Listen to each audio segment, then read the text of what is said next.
मतलब जानने की आवश्यकता है। तो इसका मतलब है एक राष्ट्र एक चुनाव, यानी जो हम लोकसभा और विधानसभा के चुनाव अलग अलग से कराते हैं, उन्हें एक ही बार में एक ही दिन में किया जाए। जी हाँ, एक ही दिन में किया जाए। हाँ, ये बात थोड़ी चौंकाने वाली है कि एक ही दिन में कैसे किया जाएगा, क्योंकि आज तक हमारे भारत देश में ऐसा नहीं हो पाया है, परंतु अब इसे जारी करने की बात की जा रही है। मगर क्या आप लोगों ने ये सोचा है कि अगर ये सब एक ही दिन में हो जाए तो लोगों को उनका प्रतिनिधि चुनने में कितनी दिक्कत आएगी? वे एक ही बार में समझ ही नहीं पाएंगे कि वे अपने प्रतिनिधि को किस प्रकार चुने। और ग्रामीण इलाकों की जो सबसे बड़ी समस्या होती है, जो उनकी अपनी समस्या है, उसे तो वो लोग समझ ही नहीं पाएंगे।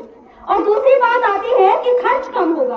वो कहते हैं कि खर्च कम होगा, मगर क्या आपने सोचा है जो ईवीएम मशीन हमारे पास है, यानी इलेक्ट्रॉनिक वोटिंग मशीन, यदि एक बार ही इलेक्शन कर दिए जाएं, एक बार ही चुनाव करा दिए जाएं, तो आप सभी जानते हैं कि ईवीएम की ज्यादा मात्रा में आवश्यकता पड़ेगी। और यदि आप लोगों को जानकारी ना हो तो मैं जानकारी के लिए बता दूं कि हर 15 वर्ष में ईवीएम की हर एक मशीन को बदलना पड़ता है।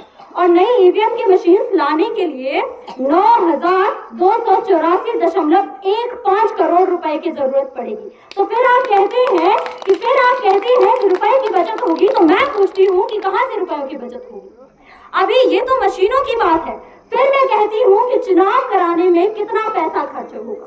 चुनाव कराने में इसके साथ ही साथ 500 करोड़ रुपए खर्च होंगे। फिर आप कहते हैं कि पैसों की बचत है। मैं पूछती हूँ कहाँ पैसों की बचत है? फिर आप कहते हैं समय बचेगा।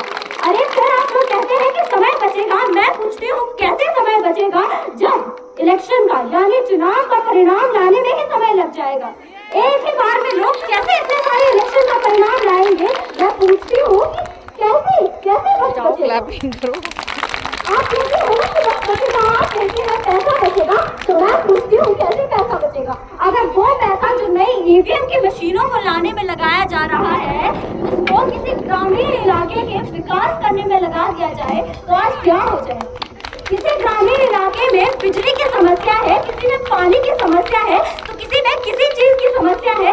अगर उस पैसे को उस विकास के लिए लगाया जाए तो क्यों ना पैसा बचेगा? फिर आप कहते हैं कि अगर एक ही बार इलेक्शन करा दिए जाए तो पैसा बचेगा। अगर एक ही बार की जगह बार बार इलेक्शन करवा दिए जाए तो लोगों को उनका प्रतिनिधि चुनने में आसानी होगी।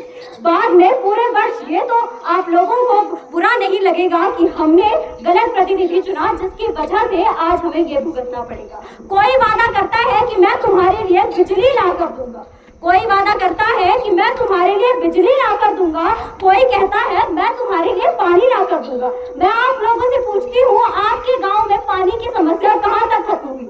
अगर हम बात करें अपने नवोदय विद्यालयों की, तो वो कहते थे कि हम हर स्कूल में पानी लेकर आएंगे, हर जगह बिजली की सुविधा देंगे। क्या हमारे नवोदय विद्यालयों में पानी की समस्या खत्म हुई थी? मैं आपसे पूछती हूँ, कब तक प्रधानाचार्य महोदया को लेटर्स लिख कर, एप्लीकेशंस लिख कर हमारे बोर्ड बैंकों को गाना पड़ा, तब कहीं जाकर आगे हमारे पास पानी की समस्या खत्म। फिर आप कहते हैं कि एक बार इलेक्शन करवाने से, एक बार चुनाव करवाने से सारी समस्याएं खत्म हो जाएंगी। मैं पूछती हूँ कैसे समस्याएं खत्म होंगी? कैसे समस्याएं होंगी? मेरा सवाल है कैसे समस्याएं खत्म होंगी? अगर बार बार इलेक्शन करवाए जाए, अगर बार बार चुनाव करवाए जाए, तो कम से कम लोगों को ये तो इनके मन में रहेगा कि हाँ, हम लोगों ने एक सही प्रतिनिधि चुना और हम लोगों के पास वो सुविधा है जो हमारे पास होनी चाहिए।